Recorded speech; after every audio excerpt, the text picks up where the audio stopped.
Whoa! Hey! Don't touch me!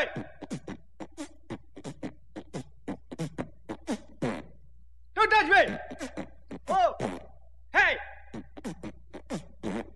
Don't touch me!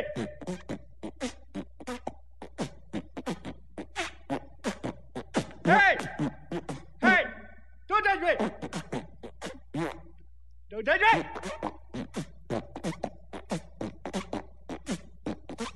Hey! Oh! Don't touch me! La la la la la la la la la la la la la la la la. Don't touch me! Does that make me crazy? Does that make me crazy? And hi guys, this is Miss Meyer for another episode of the Miss Meyer Show. So what we're going over now is we are moving forward from chapter 3 to chapter 4, and that's in your textbook. It starts at page 127. It looks like this. Remember, you do not have a physical textbook. Only I have a physical textbook. You do not, so you're going to have your virtual one. And when you go to the top to punch in the numbers, know that it starts here on page 127. So we're going to be talking pretty much about 127 to probably 143 about. Okay, so let's get started. And if you have your guided notes and you want to start writing on them, be my guest. So the first thing we're going to go over is just a quick review and an understanding of why Spain now has control over Louisiana. With the French in the Indian War, when Britain had gained control over all of French lands and they had won, France had decided that they're going to give control to Louisiana over to Spain to hold on to until they could, take it over, because they did not want England to have that. So they ceded it to Spain in the secret treaty of Fontainebleau.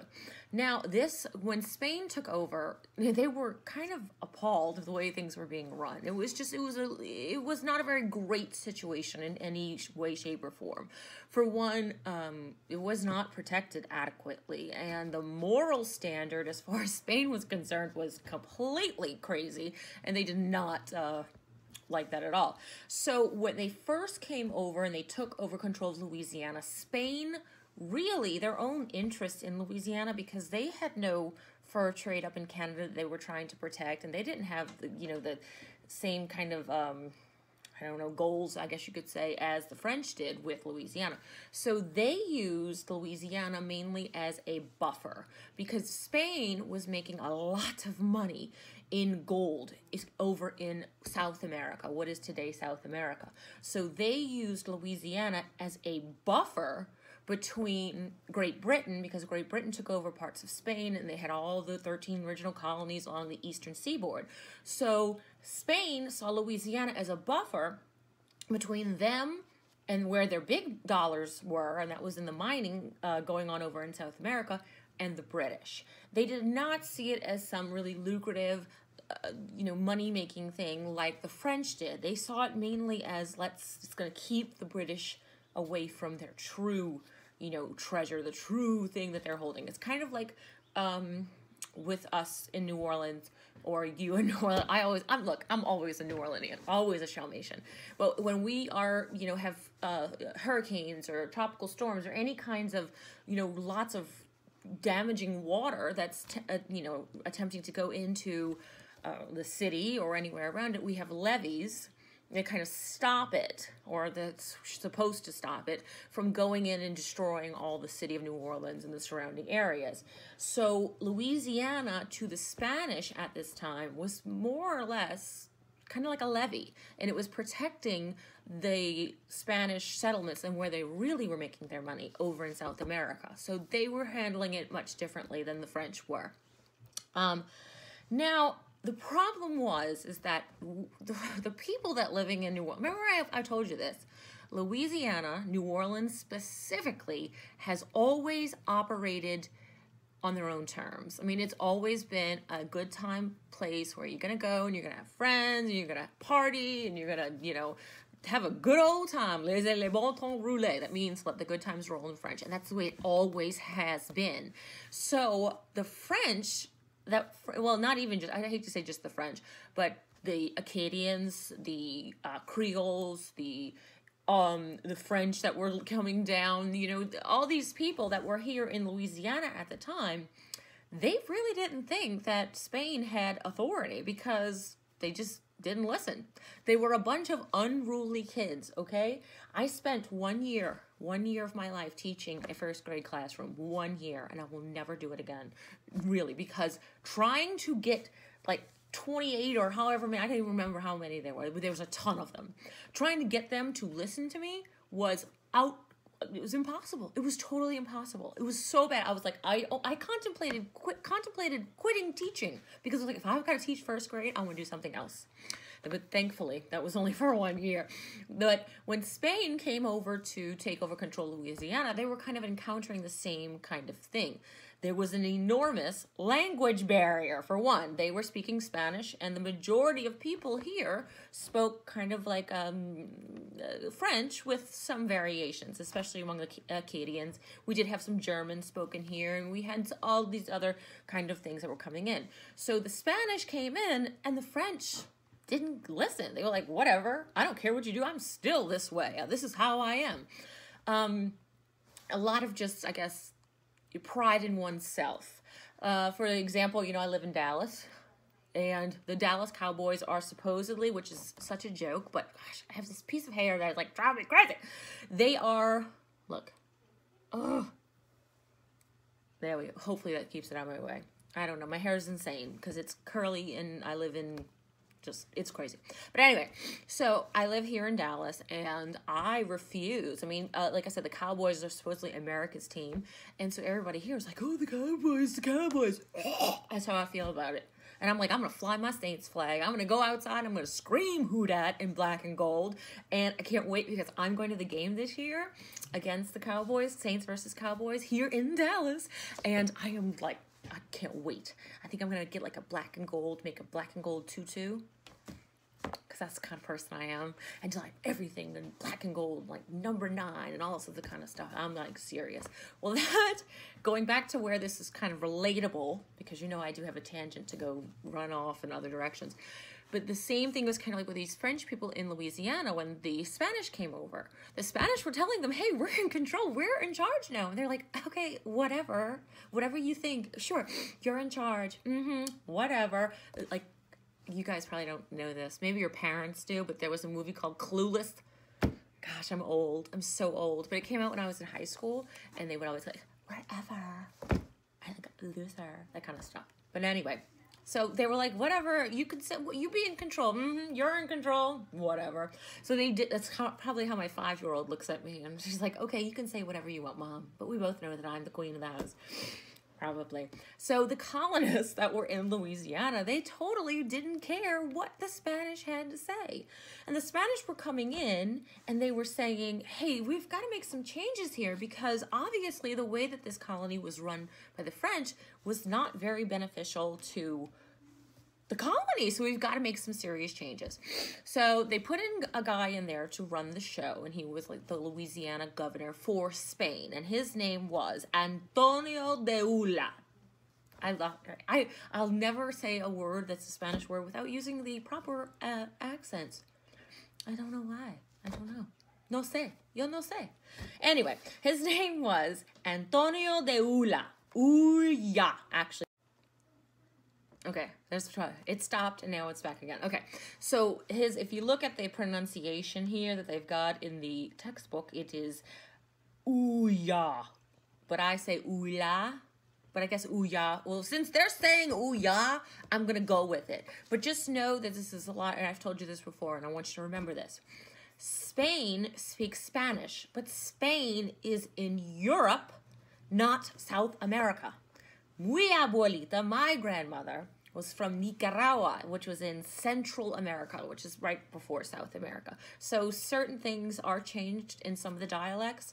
So whatever. I'm just FYI, okay? So he's coming from Spain. He's coming from Europe. And he is the first governor of Spanish Louisiana. Now, this guy, there was a problem. And it was basically a personal problem that this guy had. And it was that his personality did not mesh well with the people of New Orleans. Because New Orleans at this time was the capital of the Louisiana colony as well, because it was the port. This is where all the merchandise went through, and this is where they made all the money. So it was kind of like, before it was a state, you know, it was the capital of the French colony, and therefore the capital of the Spanish colony. So Ulla comes around, and his personality is not what they are used to. Remember, who did they think was the greatest end-all be-all? The one that kind of made Louisiana fun, happy, go times. The one that they all had around a lot for the majority was Bienville. And remember, Bienville was a really strategic kind of charming person. People liked him. He was able to make agreements with people that you would have never, ever imagined would be able, you know, or amenable to an agreement. So Bienville was like this party guy. Hey, how you doing? Like anybody in Louisiana. That is the biggest thing that I miss. The biggest thing I miss from Chalmette and New Orleans, living here, is just the whole culture of the people. You know, you can go out anywhere in New Orleans or in Chalmette, and you don't even need to know the person. And they'll be like, how's your mom and them? You'll start up a conversation with them, and you'll be like, yeah, all right, girl, call me later. This is what I mean. It's anywhere. Here, if you do that here in Dallas, they think you're a lunatic. They're like, what's wrong with you? Why do you talk to everyone? And I'm like, hello, I have manners. But I miss that. I really do miss that. The same thing was going on kind of with Ulla, because he did not have that personality trait that Bienville had. And he did not mesh well with the people of Louisiana. Number one, he was never out in the street. He was a complete homebody. You know, he was never one to go and mingle with the people. Whereas Bienville, he was out shaking hands, kissing babies, saying, how you doing? How's your mama? All this other kind of stuff. This Ulla was not about that. In fact, he had a Frenchman by the name of Charles Philippe Aubry, who went out and did his speaking for him, because for number one, like I said before, there was a language problem. A lot of people in Louisiana did not understand Spanish. So he had Aubry, who spoke French, to go and kind of like be his mouthpiece. Ah! Why did you do that to me? Oh, you don't want to miss Maya show? Yes! Okay, so Aubry was not French. I mean, Larry, you've got me all messed up. Aubry was Ulla's mouthpiece, and he was basically saying the stuff that Ulla said. But because Aubry was French, the French were like, okay, this is just another example of why the Spanish aren't really in control. Because the person who's talking to us and giving us all these, you know, rules and regulations is a Frenchman. In fact, Ulla allowed the French flag to continue to fly over New Orleans in Louisiana, the one with the fleur-de-lis. So they had a French flag, a French kind of a governor's person. They had all these kinds of things. So they were like, who is this guy? Why are we under French control? We don't even know who this person is. And they're obviously not doing anything to assert their command. So we don't care what he says. So Ulla was having a lot of problems with getting the French, the Louisianian French, to kind of follow his lead and to do things that needed to be done. Well, Ulla had one setback after another. Vivian, close my door!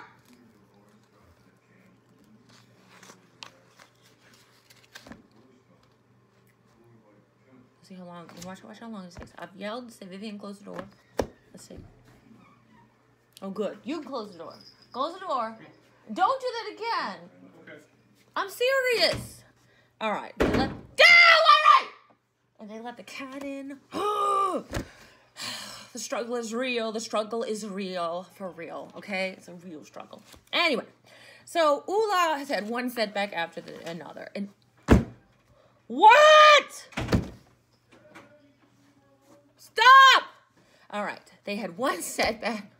Seriously. They had one setback, like I said, after another. And so Ula started to kind of say, well, you know what? I'm tired of them not listening to me. I'm tired of it. And I'm going to tell them that I'm in control, and I'm going to show them that I'm in control. So the first thing he does is he restricts the Superior Council's authority. Now, that's the French governing body. Well, of course he's going to restrict it because France is no longer in control of Louisiana. Spain is. So when he says, hey, you know what? I'm tired of all of you not listening. I'm tired of this because they listened. I'm telling you, they were as bad as my kids and husband are. That don't listen to anything. They just didn't care. So Ula says, well, I'm going to put the law down and I'm going to enforce the Spanish law and I'm getting rid of the French Superior Council. Well, oh my gosh, the people started, this had the exact opposite effect that Ula had wanted. Instead of getting the French to kind of say like, oh, you know, okay, we're going to listen. This just made them mad, okay? And you don't people, look, we know how we get when somebody insults us or says something. There is no better way to see my level of anger go from like here to here than to insult Louisiana, Chalmette, especially Chalmette, or the Louisianians as a group of individuals. I will go like this, okay? No joke, from 0 to 3,000 in a second. My kids are like, Mom, chill out, because I get really mad. You can ask some of your other teachers that are not from Chalmette or who've been with me forever, because I've been at this school since the day we've opened, how angry I get when I do. It's bad. But anyway, the Louisianians at this time, the original, French Louisianians, did not take this whole, measure of authority that Ula was trying to do very well. They escalated in anger, like just like I did. And so what they did is they made these they rebelled, okay? And they made these giant voodoo doll kind of type people. Kind of like my crazy people that I've got down here. We're going to use Albert Einstein at this one. They made this big, voodoo doll type of person, and they went outside of Ula's residence, and they made one of his wife as well, I believe. So we'll get Marilyn, make sure she's all covered up. Sometimes her dress, So they made them like this, and then they set them on fire, these huge, and they were parading them outside in front of their house. And they were like, oh, get away! We're gonna kill you, Ula! We don't want you here! So Ula was scared to death. He was like, oh, they're gonna kill me. They're that crazy. And so he leaves. He's run out of Louisiana. He just gets on a boat with his wife, and he's like, we are not coming back. So he goes over and he tells, the King of Spain, hey, this is what these crazy people are doing.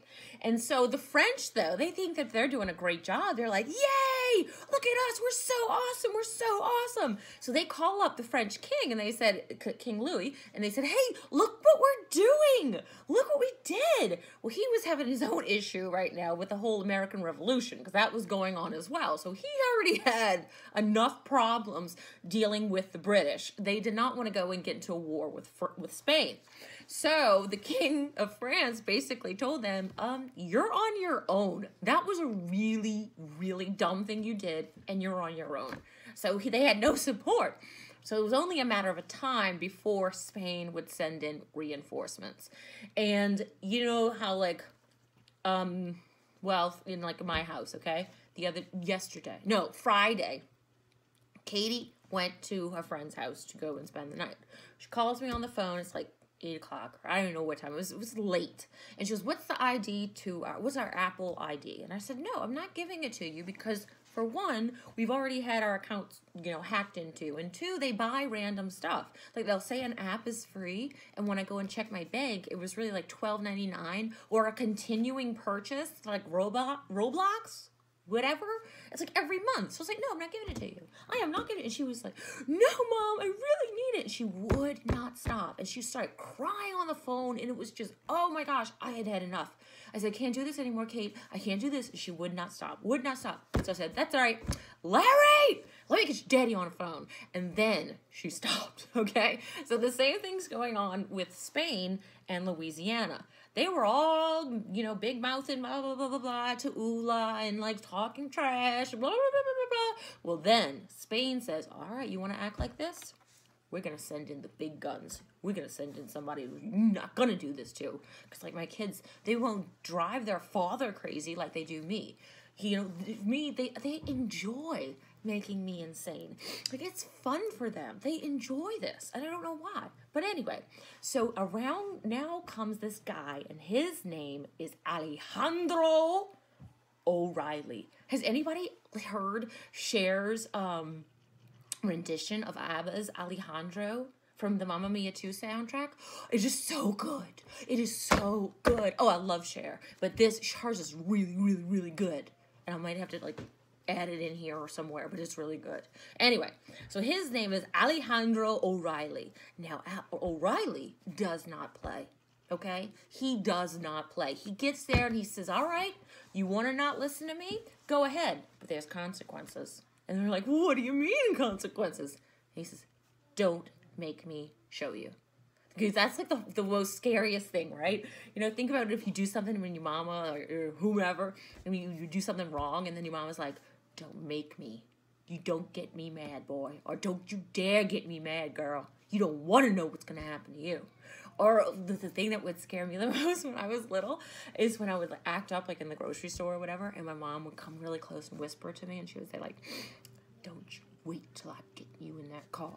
Wait till I get you in that car. I was like dying of fear because of the fear of unknown. I was like, oh, all these ideas were coming into my head, none of which were good. So the same thing was going on with this guy, O'Reilly. He was like, don't make me bring you here. Don't make me. Just wait. So the people were scared to death. And they were like, yes, sir. We, senor, or whatever. Monsieur. Sorry. I only know Spanish, so sorry. But anyways, they're like, I'm going to listen to this guy. So he goes and he says, we are going to make sure that this doesn't happen. We're going to set some rules into place that you people will follow. And we're going to fix some stuff up around here because this place is just trash. Meaning New Orleans. In all actuality, New Orleans was kind of just like, you know, it was not an organized system. I'm a very organized person in some aspects. You don't want to look at my closet right now because my kids had some sort of, like, I guess, private little fashion show with themselves and took down all of my shoes and everything. And so they're all just, like, thrown around my closet. And I'm not going to pick them up, and they're probably not going to pick them up, so who knows when they'll be picked up. But mostly, I'm a very organized person. I like to have things, you know, set in an organized way. Louisiana was not like this at this time. So O'Reilly came, and he said, I'm going to fix this so that it is, you know, a colony that can sustain itself and has protection and things like that, because it didn't. And so he arrested the people that were in charge of the rebellion. He did, you know, he executed them. He didn't steal, he took their property, then he executed them, and he made them an example to the other people that were living in Louisiana by saying, if you do this, you can expect something along these lines. So that was the biggest, like, deterrent for the people. The next thing he did is he made it so that he would carry out the king's orders, no matter what. He would tell the people, basically by doing this, he showed the people of Louisiana that he had a loyalty to the King of Spain, and he didn't care what they did under the French flag. He didn't care what they did with Bienville. He did not care because it didn't matter, because his loyalty was to his king and to his country. Now, that being said, he had a reputation, you know, because he took no prisoners. He was going to, if you did something wrong that warranted a punishment, he was going to do it. If that called for an execution or, you know, whatever it did, he was going to get it done. And so he had this, like, hush-hush nickname that the Louisianians would give him, and they'd be like, and his name was Bloody O'Reilly, which he was like, fine, call me Bloody O'Reilly, because who's going to mess with Bloody O'Reilly? Okay? That's just no way. So anyway, once he had an order and kind of like rules and establishments set in place for Louisiana, he did make some really good accomplishments with the whole, you know, colony. Now, none of these actually brought money or anything like that to the Louisiana colony, but they did establish it as a working environment that could sustain itself. The one thing he did is, I'm going to list the things that he did. He made the price of food more affordable for the people of the city. He urged the people of New Orleans to trade with the Spanish ports instead of breaking the law and illegally trading with the British, because he was telling them, you don't want to be friends with the British. You don't like them. Like, he had to remind these people, saying, you don't like the British, okay? They're the reason that France isn't in control. You want to trade with the Spanish, okay? And so they were like, oh, that makes total sense. And they were trading with the Spanish instead. He had policies that encouraged the colonists to start exporting things that they did have. Remember, under France, they were saying, oh, they were lying, especially like John Law and the Mississippi Bubble. They were saying that there was huge iron and gold and all those other kind of things, but that just didn't exist. So he encouraged the people of Louisiana to trade things that they did have in abundance in order to sustain themselves as a colony. And that was wood, indigo. Indigo is like a dye. Makes your clothes purple and stuff like that. Cotton, furs, corn, and rice, because they had a lot of that. And he told in Spain, and O'Reilly would say, there are places in this world that do not have these such things and would be willing to pay for them, you know, pretty handsomely. He also started up and noticed that these had lots of sugar cane, like lots of it here. And he knew already how to develop that sugar cane because they were doing it over in Central and South, what is now Central and South America. So he knew the process of milling sugar cane into sugar. So he set up sugar refineries and sugar mills in Louisiana and said, hey, you've got sugar. Are you crazy? Do you know how much people love sugar? I mean, think of it now. Some people, they're wrong, but they like to say that I have a sugar addiction because that's why I love the jelly beans. It's not because of the jelly beans themselves, but it's an addiction to sugar. And I was like, whatever. Who do you... Sugar addiction. I'm like, whatever. Now, meanwhile, I've got like 4 containers. It's bad right now. It's a really stressful period right now with school and work. So I've got like 4 giant containers of jelly beans. And they're all hidden because no one can eat them. So, yeah, I don't have an addiction. I mean, I'm just like the jelly beans. They're just a staple of my diet. Anyway, so O'Reilly was like, hey, you're missing out on a big market here. Sugar is, like, you use this. And one of the things he also did along the military aspect, because remember, France did not have a very good military control over Louisiana. Remember how Bienville turned the British away. It was with a lie. He didn't have the ships or the ports or the armor or artillery or even the manpower to properly defend Louisiana. So O'Reilly, he improve the forts to where they were actually going to protect Louisiana. He also organized a militia of people, of troops of men and manpower, women too, and Native Americans and some of the slaves. He had organized them as a fighting unit that could be used to protect Louisiana and its interests. He worked to ease political tension between the Spanish that were coming over, the Creoles, the Acadians, and then the Isleños at one part. So he worked to kind of get them to work together, because even though Louisiana in New Orleans was, you know, a happy-go-lucky place, you had people from all over, it was very kind of, I guess, compartmentalized by groups of people, and it's still really that way today. Think about it. In certain parishes and in certain regions of Louisiana, you have Cajuns that are in one region. You have Isleños that are in one region. You have we have a huge German population in one region. So it's still kind of like that. And O'Reilly really tried to get that to kind of work together as a cohesive unit. And once Spain kind of loses control, it kind of goes away, but it does eventually come back. So he tried to do that. He tried to, he allowed the French, the Cajuns and the Louisianian French and all the people, they allowed them to have their own culture, to embrace it. You know, they had certain holidays and language. He said, that's fine. I don't care if you have that. That is fine. As long as you follow the rules that I'm saying, you can embrace your culture. You can do all the things that you want. You know, you want to have celebrations. You want to have, dances or holidays or things like that that are specific to your culture, then that's great. Just make sure you don't break any laws, which is pretty much the same thing that goes on today. So he also made himself very available to the people. He would talk, he learned French, he spoke French, he would travel around different areas of the whole colony of Louisiana and talk to people and say, hey, what can I do for you? So he was, he was not a governor to be tried. He was not at all. He was like, seriously, you don't play with him. He wasn't the type of governor you could play with. But he wanted the people of Louisiana to know that they could trust him to do a good job.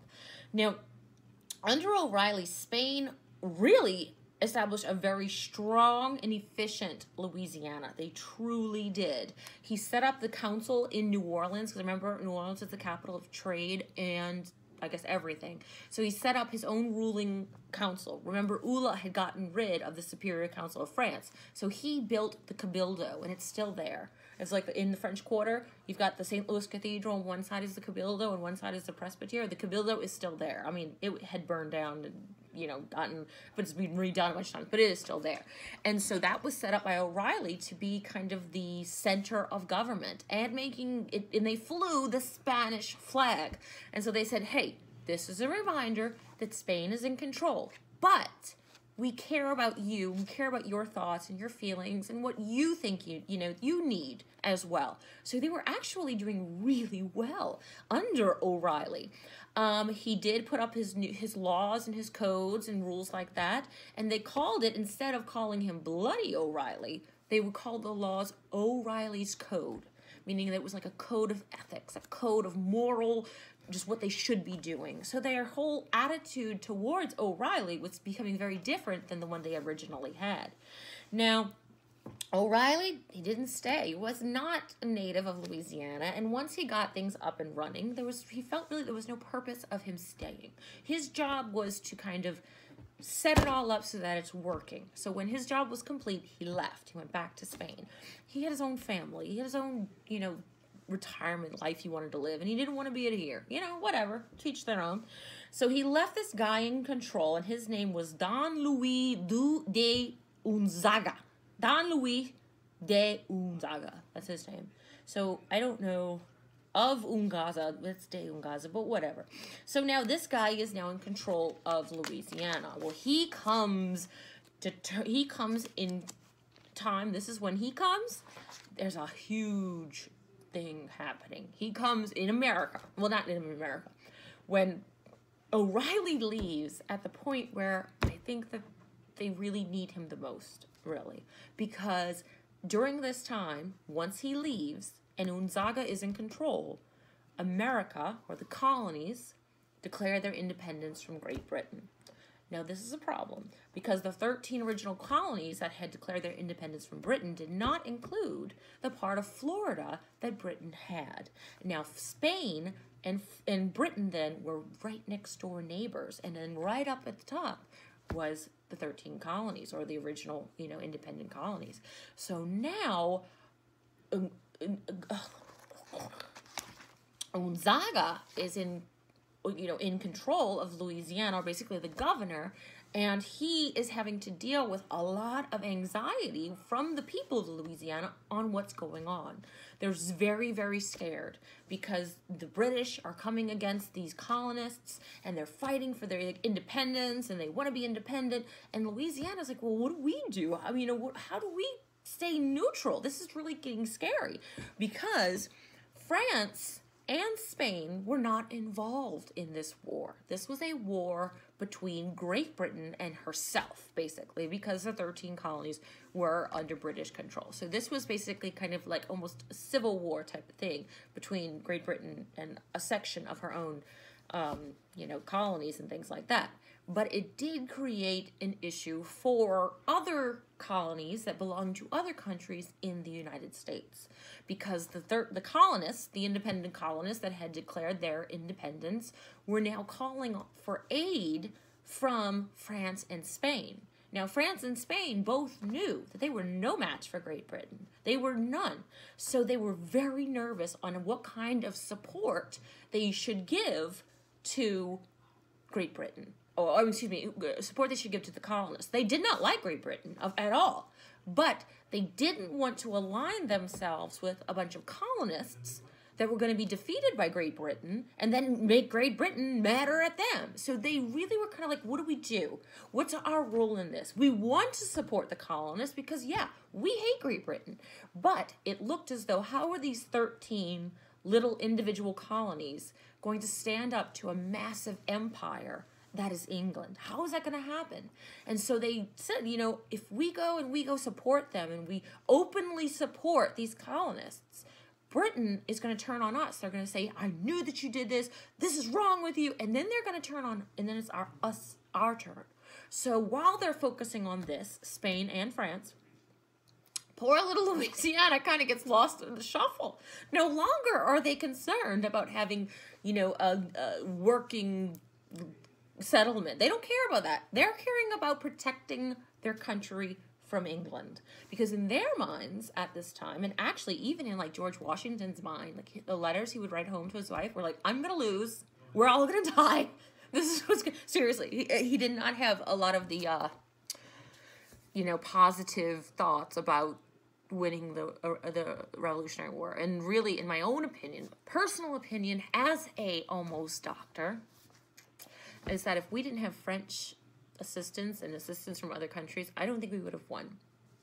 I don't. I think that it would have been, I mean, the French would, not only what they supplied us with in the very end, but in the Germans as well, you know, we had their help too. But if we didn't have that, not just in physical terms, but in kind of support, you know, saying, hey, I've got your back, I don't know if we would have been as successful. I don't know. That's a good dissertation topic, which I'm not going to pursue because the dissertation word is kryptonite for me, and I've already started mine, so I'm not rechanging it. But anyway, if any of you ever decide you want to be a doctor, PhD, that's a dissertation topic. Would we have won? Very good. I don't know. Anyway, thoughts. Okay, so now Ungaza, he eventually leaves. He does his term as governor. Nothing crazy happens, but nothing, you know, I guess, you know, oh gosh, what do I want to say about, nothing monumental happened. It was basically no change. So around comes this guy, and his name is Bernardo Galvez, and he comes to be, you know, the governor or whatever. He became the governor of Louisiana, and he was in control. Now, Galvez did not have the kind of clout that I'm losing my train of thought, that O'Reilly had. He did not have that. But the people of Louisiana were much more, you know, not like they were before, because they too were worried about what was going to be the outcome of the American Revolution. So Galvez kind of stepped into the job the same way that Unzaga had done. There's so much other concerns on the colonists themselves and on the countries that they represent, as far as like governors and stuff, that they were not so, I guess, just uncontrollable. Okay? So there's coming lots of issues. There was lots of things that were happening, and the French kept finding themselves pulled into this war. Spain as well. Now, France was really getting pulled into this war. This is when King Louis the 16th, is it the 16th? King Louis the 16th? I think it is. And Marie Antoinette, that time period, this is when they were really very, very influential in the American Revolution. It came to the point where, you know, they were really just helping them seriously as far with like ships and supplies and things like that. Well, when Spain had saw that France was doing this and they were giving this help, they said, well, if France is going to do this, then we should help them out. Let's all work together to get rid of Great Britain, okay? So Galvez, Bernardo Galvez, he is a very, very good military commander. Spain enters the war right around, you know, the time they all enter. Well, France and Spain kind of enter in very, very quickly, like in rapid succession of one another. And Galvez commanded the Spanish forts and the Spanish, I guess, kind of like the Spanish battalion that was in North America. And he went to, like, you know, just really fortify and to, you know, stop the British, to basically stop them, you know, and to protect their Louisiana from the British. Because once that Spain had control. I mean, not skip that. Once Spain had entered the war, remember, who is their next door neighbor? It's England. England has control over Florida. So they were very fearful that England was going to retaliate against Spain and come and attack them over in Louisiana. Galvez said, no, that's not going to happen. Just like O'Reilly was very good as far as governmental leadership and things like that, Galvez was a military leader. And he said, I refuse to allow them to come in here and take anything. They will not succeed. Louisiana and New Orleans will not fall into their hands. So the first thing that he did is he set up just kind of like, I'm looking for the word, it was in here. Where was it? Oh, okay. He went to protect big areas that were part of the whole Louisiana purchased land, and those were in Baton Rouge, New Orleans, places alongside like Alabama that are modern day Alabama, places that were kind of like right before you hit to modern day Pensacola. And he just set up like battalions and saying, hey, you cannot come in. No, you are not coming in.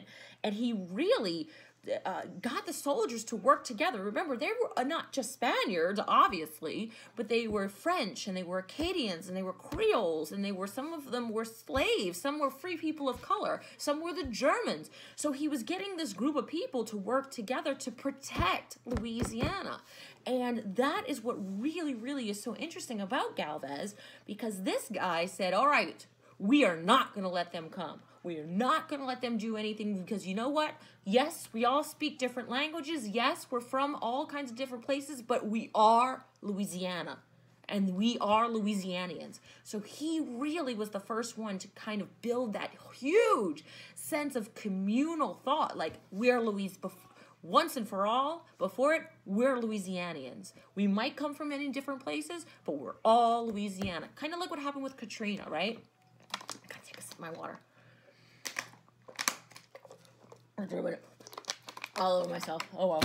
So, kind of like Katrina, okay? When Katrina hit, the hardest hit areas, were pretty much, like New Orleans and St. Bernard and places down the road and things like that. They were the ones that were hit the hardest. I lost everything in Katrina. My whole house, everything was gone. I lost everything. My entire parish was just completely gone. But the people like in Baton Rouge and higher did not face that same kind of devastation. But it never once ever made a difference, because they were there to support us no matter what. Because, yeah, we were from different parts of Louisiana, but we were all united as Louisianians. And so what had happened, and what had happened to the lower parishes, the northern, the eastern, the west, all of those was like, I don't care what happened, we're going to help you, and we're here for you. And they were the first ones to come in and help the people of New Orleans, because they were united. It was like, we are Louisiana. We are that. And so Galvez was probably the first one to really use that, and to use that as a way to protect our city. Because, O'Reilly did it. He tried. And he did a pretty decent job. But Galvez was the one to say, this is where we all need to be together. And we need to stand strong. And we need to protect Louisiana. And that's just amazing to me. And it's just like, because that's kind of the sense of what Louisiana is, and we are one united, state. People will never understand what we have. And, you tell someone, I'm from Louisiana, they're going to automatically assume that you are from this cohesive state where it's a united group, because it's no other place in the entire world is like Louisiana. I promise you. And so we have a pride of Louisianians do, especially even New Orleanians or Chalmatians. We have a pride in who we are.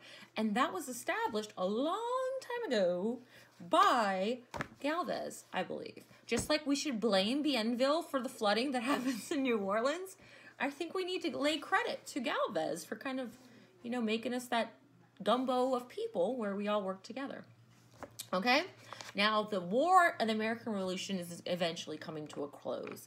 Great Britain realizes that they cannot stand up to France, Spain, and the colonists. Okay, there's no way. And eventually, after major battles of like Concord and Lexington and Trenton, these big battles that are happening, they're saying, okay, I don't think we're going to make it. And so they decide that they're going to sign a treaty and they're going to give these colonies their independence.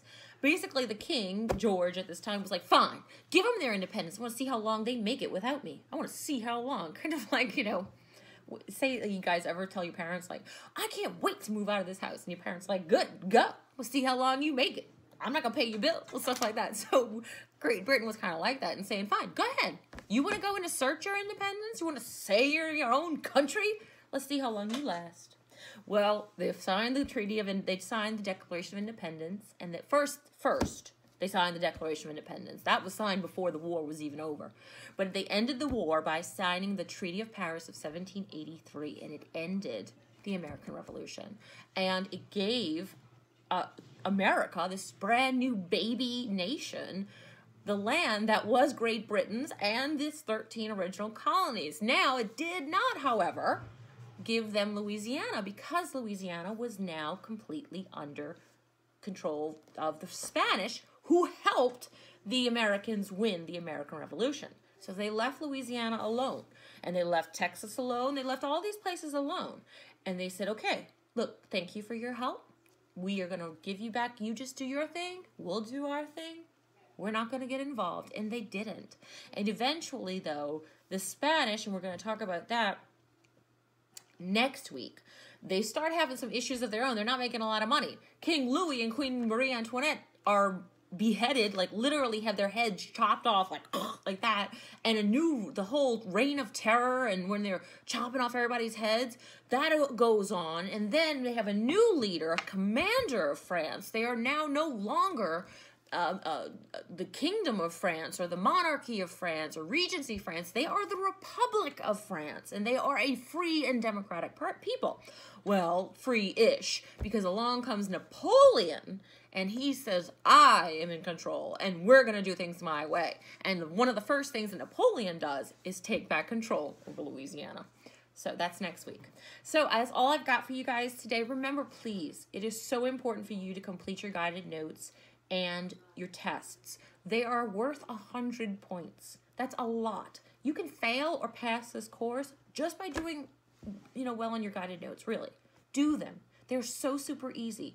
Fill them out with stuff that I talked about in here, stuff that you read in your textbook. Look, I'm going through the textbook with you. I'm basically telling you everything. And then stuff that we do in class. Now, stuff that we do in class is kind of like supplemental. It doesn't really go into big, deep detail about any, huge amount of topics. It really focuses on maybe one or two. But that's a good thing to do as well. Also, be sure that you use the folder, the content folder that's listed that says confused, click here, or confused, new student, whatever, click here. There are instructions for everything in there, and video instructions too. So if you say I can't read all, because my husband will not follow instructions. You know who put together this chair? I did, because he couldn't follow. He was like, I don't need instructions. It's like, okay, I'm the one going to be sitting in it. I want you to follow the instructions. So he's like, I'm not doing it. So I did it. But if it were like video instructions, he probably would have done it. So, but like I said, they're all in there, video and word instructions. Follow them. I make this so easy for you. There is no reason that you need to not understand anything. There is a folder for that. Remember how I said I'm type A with the exception of my closet? I'm serious. So this is my goal. This is my task to you. Don't make me get all O'Reilly on you, right? Do your work. And remember that the gating date for all August assignments is September 21st. So make sure that you have your assignments for August completed by then, okay? Anything that you have completed, an August assignment, if you have it completed by September 21st, I'm going to give you full credit.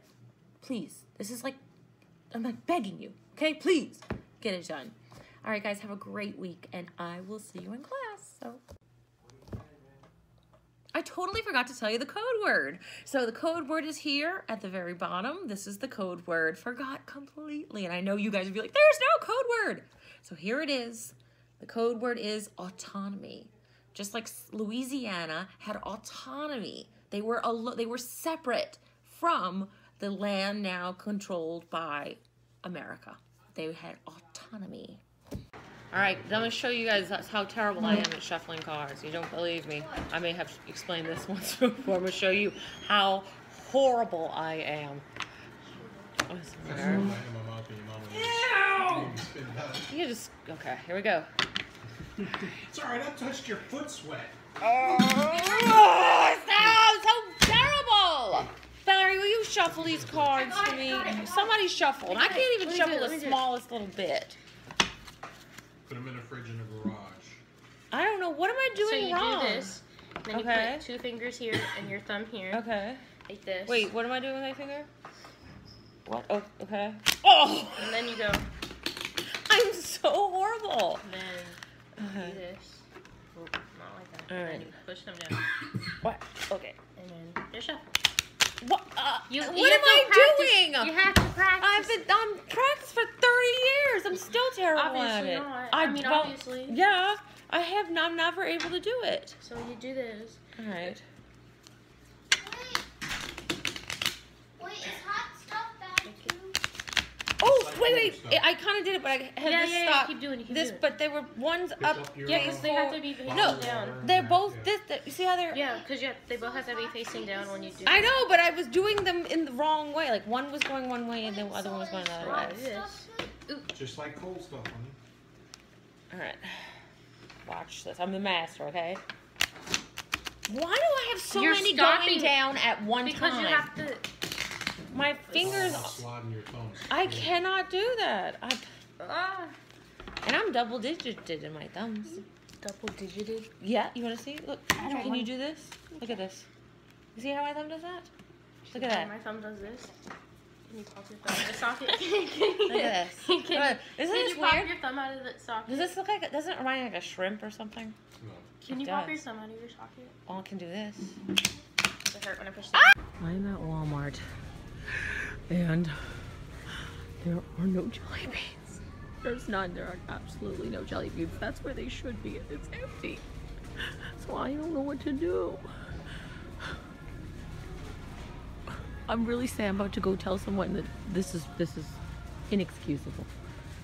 I don't really. There are nothing. There are no jelly beans anywhere. I'm gonna be stuck with getting all the things. This is